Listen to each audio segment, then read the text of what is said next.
What's going on, everybody? My name is Ashley Raby. I am a local California real estate agent, and I have waited a long time to make this content, specifically talking about the NAR settlement. So let's dive into it. The NAR settlement has been confusing a lot of people, especially civilians, and it does seem like it's confusing some realtors.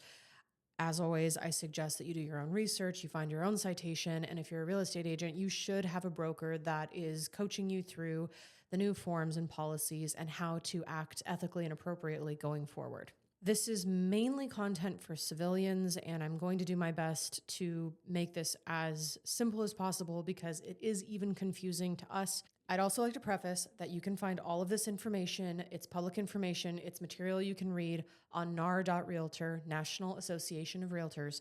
So you can do your own research. You can read it and you can digest it at your own leisure. One of the hot button topics on this NAR settlement, which essentially was a massive lawsuit and NAR settled it out, was the way in which buyers agents get paid and how commissions are going to be structured going forward. There's kind of this round robin effect that's happened because, in matter of fact, nobody works for free. That's number one. And number two, buyers agents are still going to be getting paid.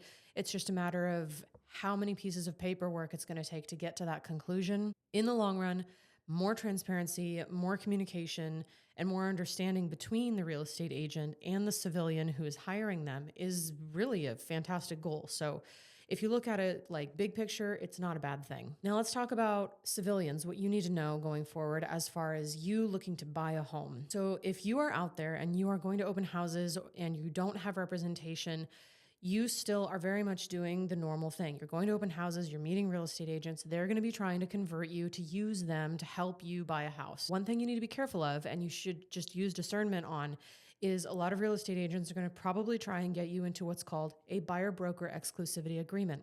Think of this like a marriage. This is basically a piece of paper that says, "Hi, I'm John Smith, civilian, and this is Jane Doe, and Jane Doe is my real estate agent.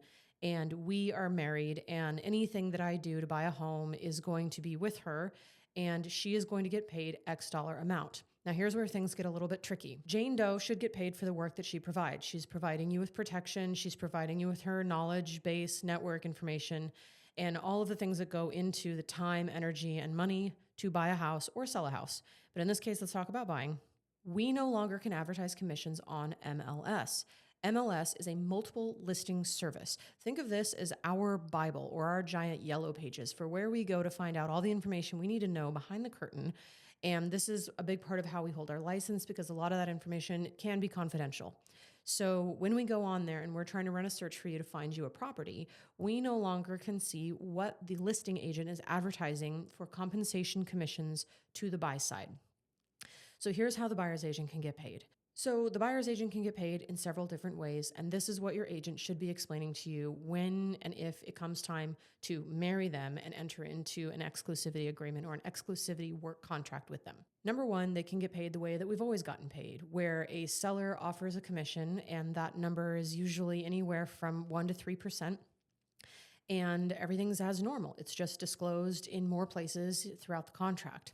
The second way they can get paid is if the seller refuses to offer any type of buyer agency commissions, then the buyer's agent and yourself have to ask for it as a form of credit. So you'll ask for a credit, and that credit will be distinguished as the compensation for your agent.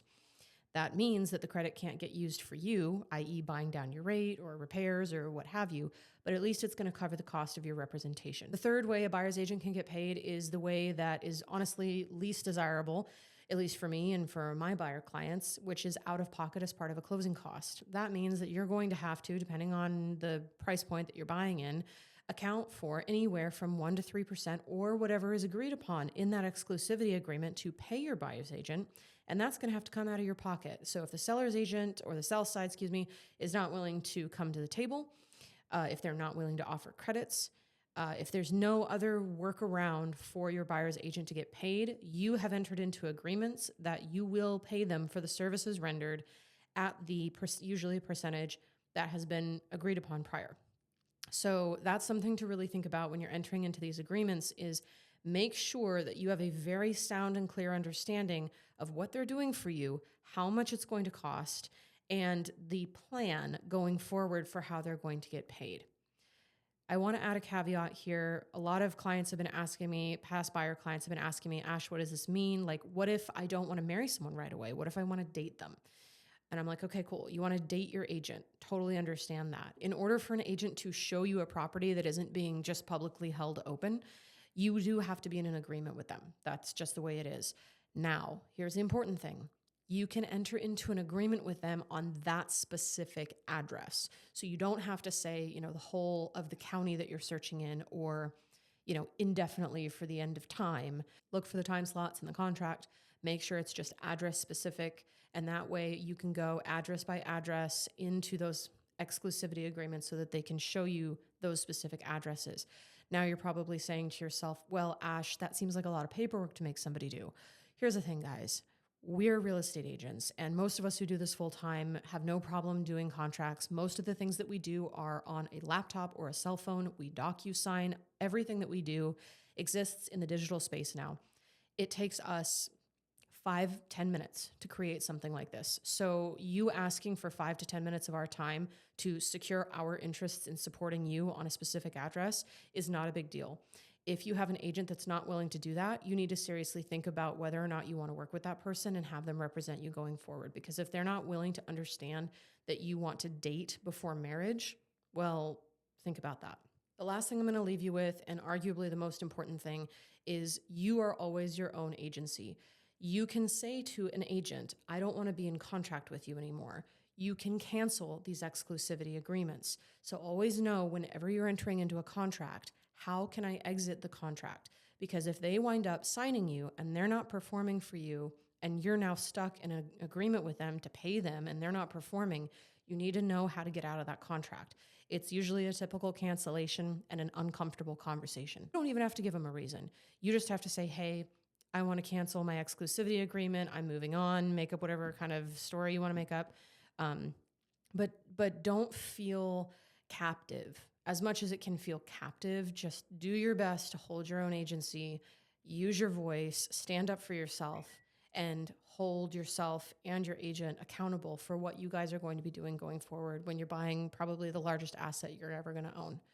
All right, you guys, I hope this was helpful. Be good, be kind, and I will talk to you guys later on. Bye.